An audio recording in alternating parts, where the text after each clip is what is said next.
Update naman sa pinsalang iniwan ng bagyong Verbena. At dalawa nga ang ibiniklarang missing at higit 78,000 na pamilya ang apektado. Mula sa Campo Aguinaldo, alamin natin ang iba pang detalye. RH number 52, Edniel Parrosa. Edniel, magandang umaga.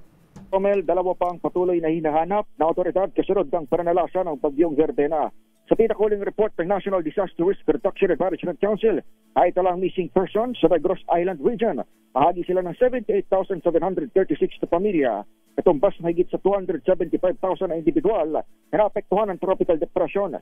Sa kabuang bilang, 14,238 ang mga pamilyang naranatili pa rin sa mga evacuation center. Pinakamarami sa mga sinalantao, halos 45,000 na families ang galing pa rin sa Negros Island na magugunitang nakaranas nga ng malawakang pagbaha.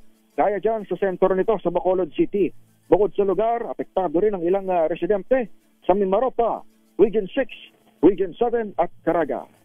Samantala, Lakay Romel, dito pa rin nga tayo sa Campo Aguinaldo kung saan natatapos lamang nung closing ceremony ng exercise San Lakas. Sa kauna-unang pagkakataon ay nagsagawa ng joint training ang Armed Forces of the Philippines, Philippine National Police at Philippine Coast Guard para sa unity at sa interoperability ng mga hanay para sa panahon ng krisis. Isinagawa yan dito sa AFP General Headquarters, paumunan ng AFP Chief of Staff General Romeo Browder Jr. At sa susunod na taon, ang magiging ikalawang edisyon ng Exercise ng Lakas ay mapupunta na sa pangasiwa ng Philippine Coast Guard. Ito si Edniel Parrosa, nag-uulat para sa DZRH. Una sa Pilipinas, una sa Pilipino. Maraming salamat, Edniel Parrosa mula sa Campo Aguinaldo.